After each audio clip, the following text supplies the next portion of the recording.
is May 8th of 2013, and the day is Wednesday. We're at the University of Florida Oral History Department, and we're interviewing a very fine lady. Her name is Bertha Lee.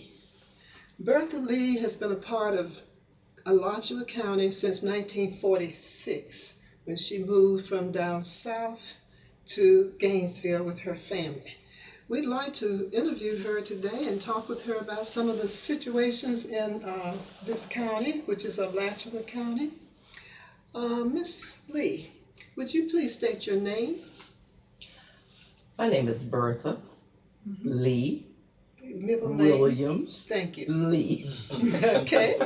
And who were your parents? My parents were was Alexander Williams and Ruby Williams. Alexander Williams from Louisiana, Ruby Williams from Alachua County. And what was her maiden name?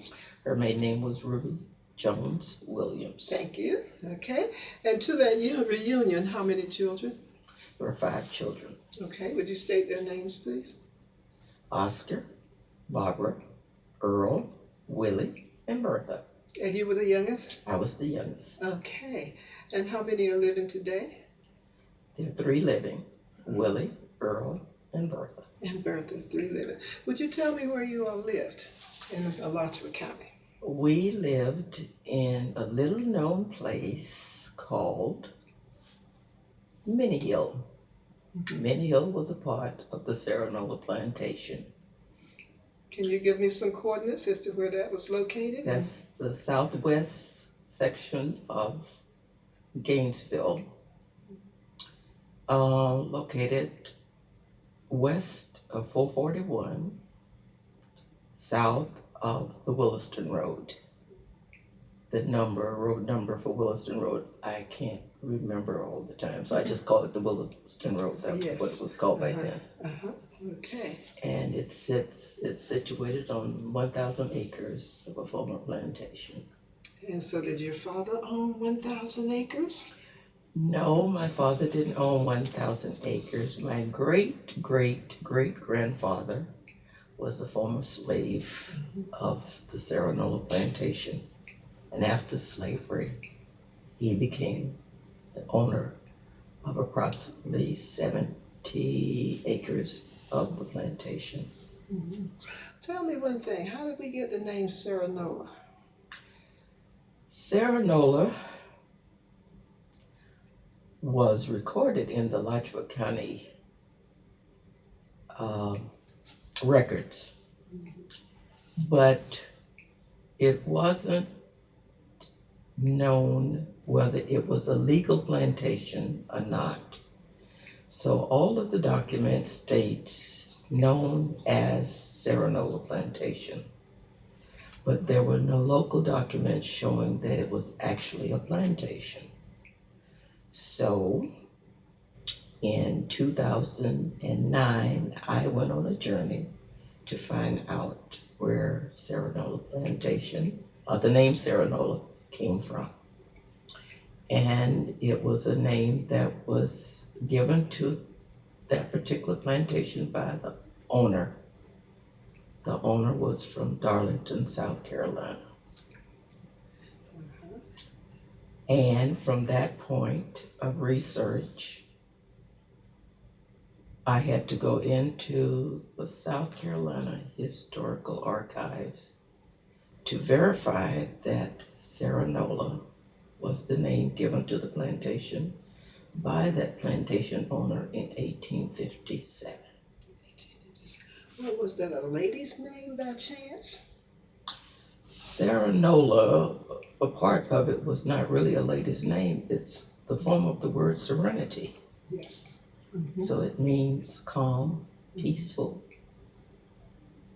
And in some of the history of the Serenola, there are times in which former owners used that word, the Serenola being a place of peace and calm. And calm. Mm-hmm. Now, once your family got involved with the Serenola, what did they do? What type of work did they do on the Serenola plantation?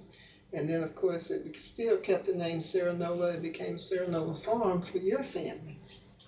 Serenola Plantation was a plantation of farmers. Mhm.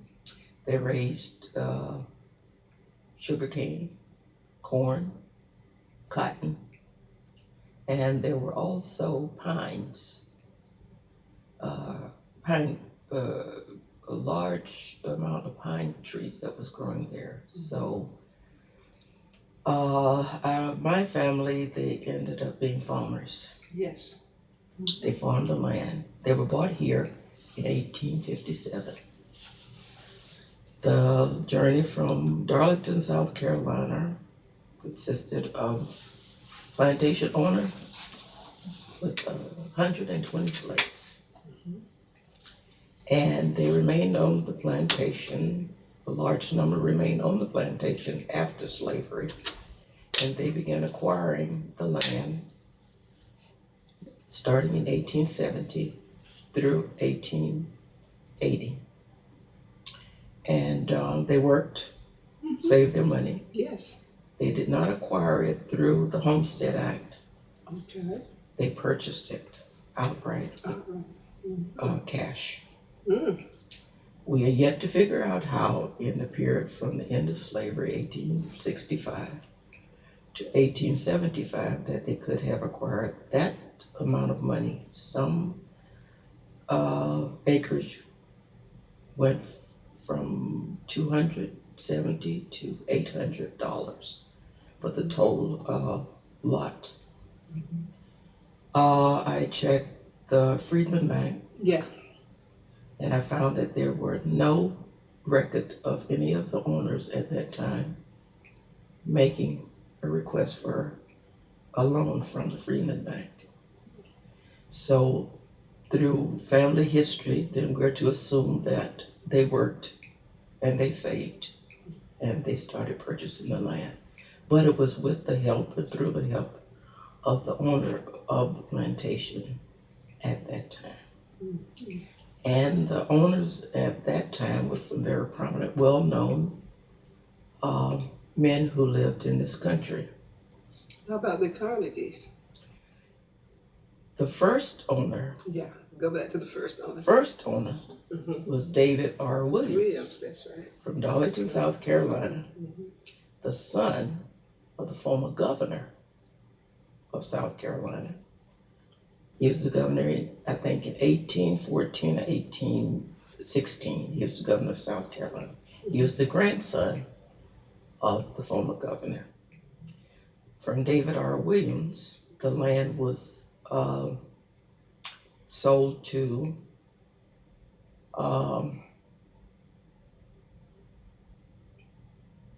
Captain Garth W. James, who was the son of the well-known Henry James. He came after the end of slavery. He was one of the northern planters that came into the area acquiring land. During or before his coming into Florida, he was captain or sergeant, I guess at the time, with the 55th Colored Regiment out of Massachusetts. He was injured at the time, and he never went back into battle. But there were skirmishes in Florida that brought him into Florida, but not into battle. So after the Civil War, and he also was an abolitionist. I take that. Yeah. He was also an abolitionist. His whole family was abolitionists. So his older brothers, which was William and Henry, they were known for their intellect. The two young brothers, Robeson and Garth, was raised with a different idea. They were not considered the intellectuals of the family. So they both went into the military to fight with the colored units. And of course, he was in the belt at Fort Wagner. He was one of the the troops who gave information to the board hearings after the war about what took place at Fort Wagner. Upon his purchasing the Serenola, Serenola wasn't the original plantation that he purchased. His first plantation was purchased in Gordon, up near Madio area. That was the first plantation that he purchased, along with two other former northern military soldiers who came, and they,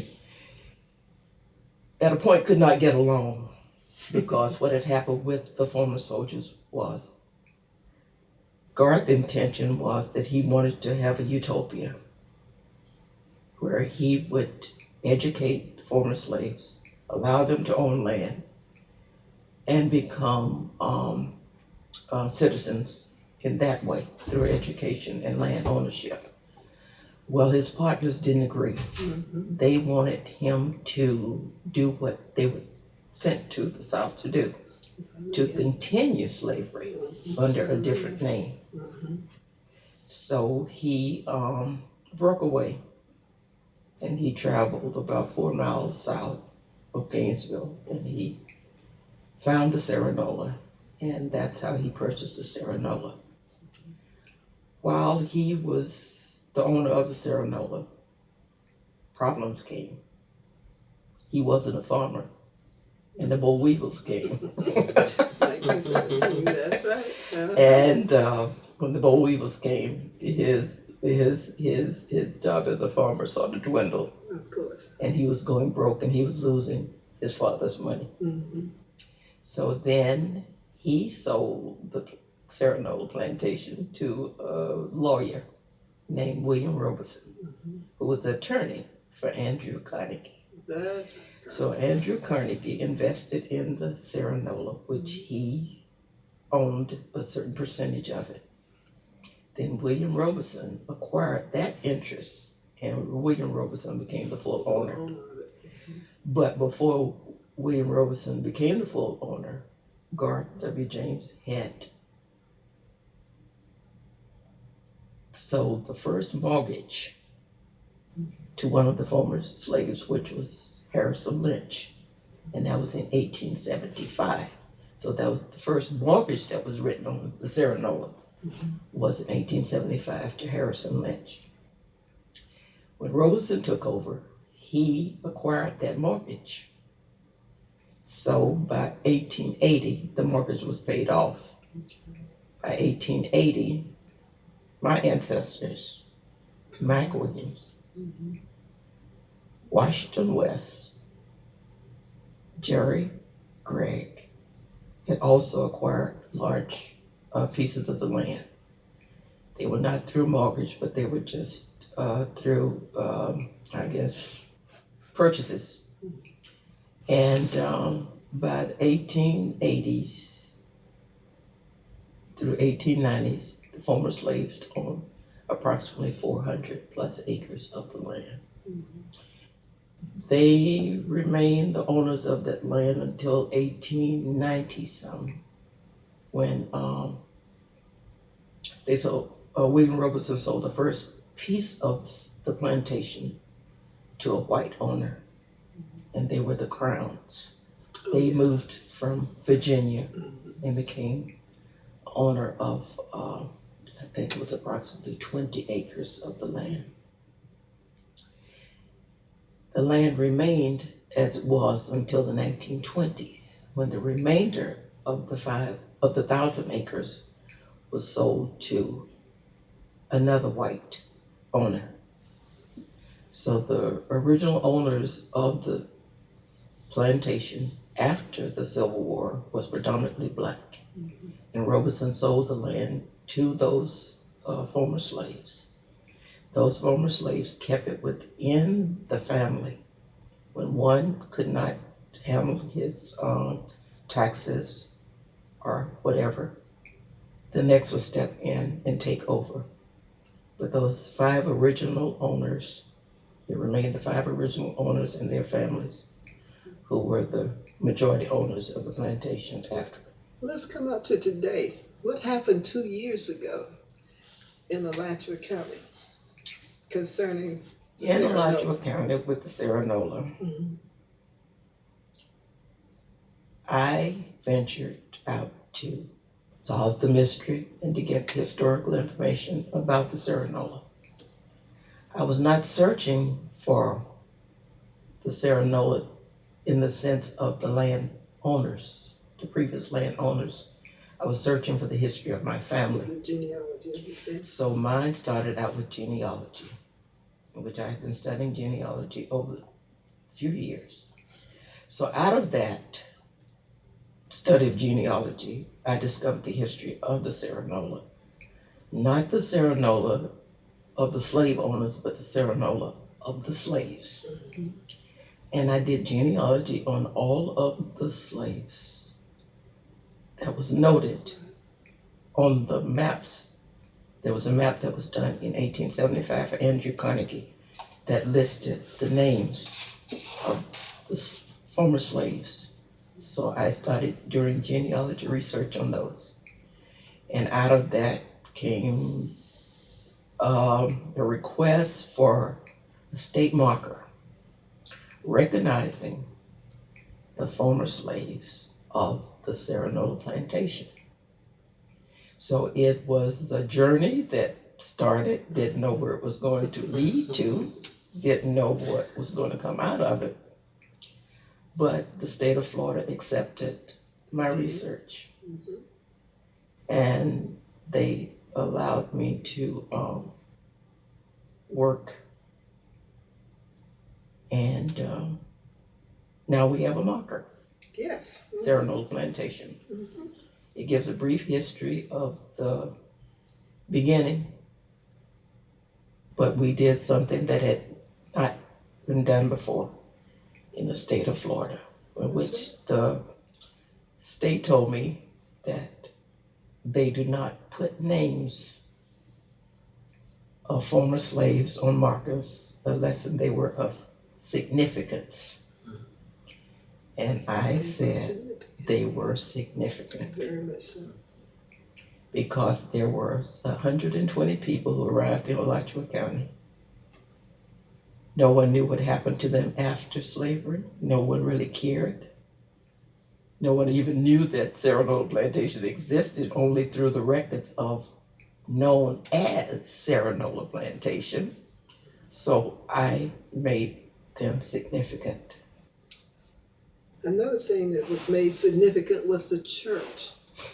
And you must go back and give us a little background on the church. Okay, the original church of the plantation was called Serenola Baptist Church. My great-grandfather was one of the organizers of that church in 1885. Now we know as a people that religion did exist on the plantation. We don't know how, we don't know when or where they served. But we do know that he was a minister. So if you have a minister, that means that there is a religion taking place. He organized the first church, 1885, and it was named Serenola Baptist Church. Well, over a period of years, as time passed, the people of the community wanted to separate from the name plantation. So they renamed the place, gave a new name to the settlement, and there was railroad tracks had run through the plantation in around 1885 to 1895. So by the early 1900s, there was a depot that was named Mini Hill Depot. So the people of the community decided that they didn't want to live under the name of Serenola Plantation any longer. So they named the settlement Mini Hill. So when they named it Many Hill, they organized a new church. I would say the in-laws of Washington West, who organized the first church, Serenola Baptist Church, which was located in a different area than where the bulk of the people lived. Because the church, Serenola Baptist Church, serviced two communities. There was a community called the Piney Woods, and then there was the Serenola Plantation. So the church sit between the two.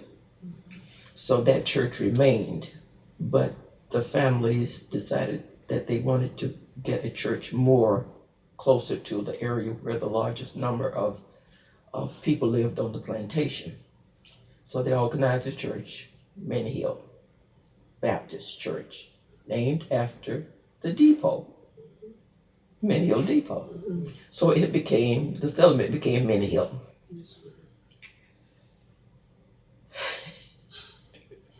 It was a close-knit community, close-knit settlement, because everybody who lived in the settlement were relatives. So you would say it was one big family. Then as time passed, the church fell into hardship. And they lost the land which the original church sat on. So one of those former slaves who still owned a large portion of the land, donated another piece of land. And a new church was built, the new Many Hill Baptist Church, which still sits on that piece of land. That church is still there. So upon getting the marker, the state also granted me permission to name those churches on the marker. So on the marker, Serenola Baptist Church is listed and Trinity Missionary Baptist Church is listed. The road that it sits on, which is also a historic road, is also listed on that marker.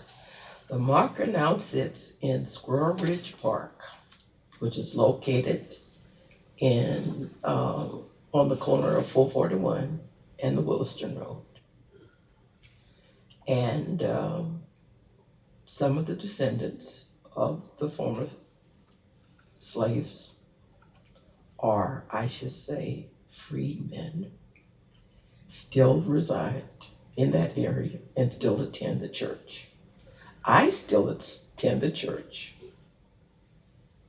I live in Jacksonville, but I drive to Gainesville every week, and I attend the little church on the dirt road on Serenola Plantation. I'd like to get you to cover just a couple more things. Would you please state your husband's name and your children? My husband's name is John R. Lee. I have two children, Bridget Annette Johnson and Gary Allen Lee. And where are your children? My son Gary lives in Germany. He is with the U.S. Army. He's a U.S. Army contractor. My daughter lives in Jacksonville, Florida. She is the records manager at Baptist Hospital, which is located in Jacksonville, Florida. How many grandchildren do you have? I have 3 grandchildren. Mm-hmm. Their names are Adrian Lee, Dominic Lee, and Roderick Johnson. There are 2 of them. One of them is a graduate of UCF, University of Central Florida. Roderick is attending University of Central Florida. Adrian has graduated, and she is the food and beverage coordinator with the Rosen Century Hotel in Orlando, Florida. Very proud of her. Very proud of her. That's exactly true. Is there anything that you would like to share with us that we did not ask today? And I'm going to go back. I would like for you to say where you went to school.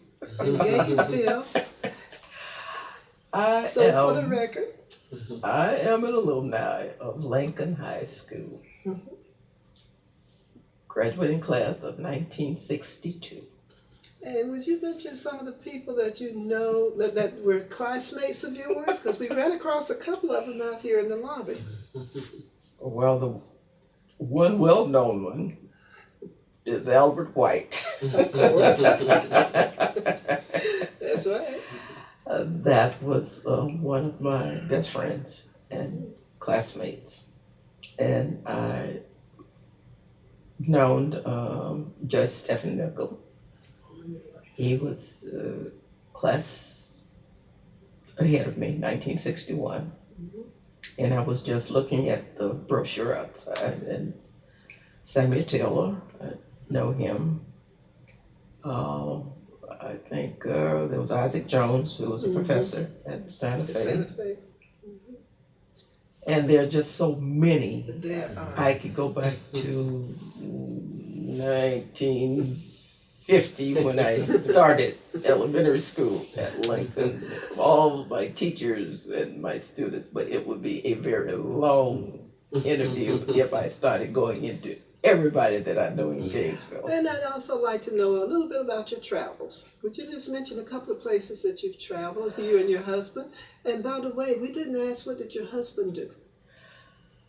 My husband. Because you both are retired. My husband is a retired federal mediator, and he is an active federal arbitrator.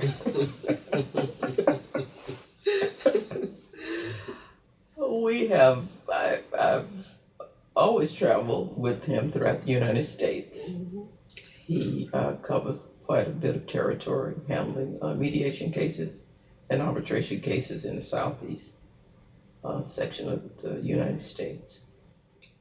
We have traveled, my favorite places, Honolulu, Hawaii, Mexico, Canada, the islands, but mainly around the United States. You've done your travel. We've done quite a bit of traveling around the United States. Is there anything that you would like to share that I did not ask? I think you just about covered my life from beginning to where I am now. Right now, I'm retired. I spend all of my time now doing genealogy and historical work. I'm in the middle of about 4 projects, and all 4 projects connect in my historical research as well as genealogy. I'm now researching the Serenola cemetery, which we pretty much estimate to be well over 100 years. Because from all the research that I have found, I have not been able to find that any of the former slaves were buried anywhere else on the Serenola except in this particular area. We are ready now to begin plotting to see exactly where most of the graves are located. We pretty much have the names of 153 known burials there. So now my personal project is to start plotting. I'm also in the middle of continuing research on the Serenola Plantation, and that is to continue my genealogy work, verifying all of the names in which I have that was associated with the Serenola to, in essence, prove to myself that they were the former slaves. And so far, it has been exciting, and the connections have been happening. Documentation have I've been able to locate quite a bit of documentation showing that they were the slaves, former slaves of the Serenola.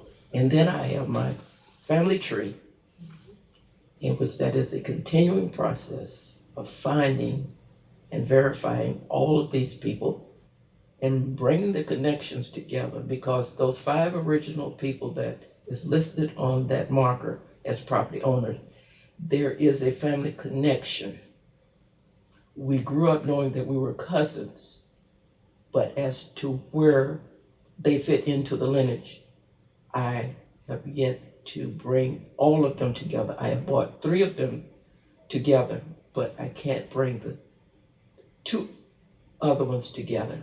And those names that were mentioned on that marker was Harrison Lynch and Hannah Lynch, Mac Williams and Sally Williams, Washington West, Nellie West, Jerry Gregg, Jane Gregg, and a widow by the name of Bina Gregg. There is the connection, and that will be my greatest project, would be to know exactly how close. I know how close 3 families were because I brought them together to find out that they were father, daughter, husband,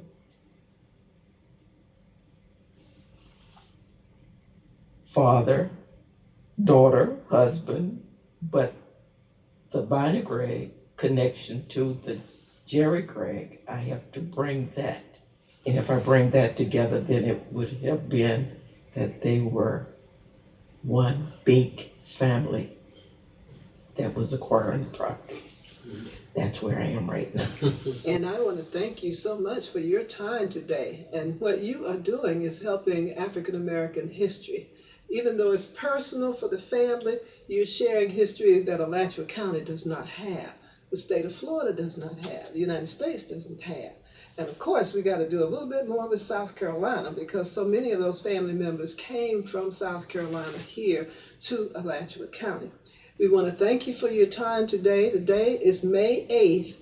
This is a Wednesday afternoon, 2013, at the University of Florida Oral History Project. My name is Sherrod DuPree, and we have Justin Donovan, and we wish to thank you for your time. Thank you.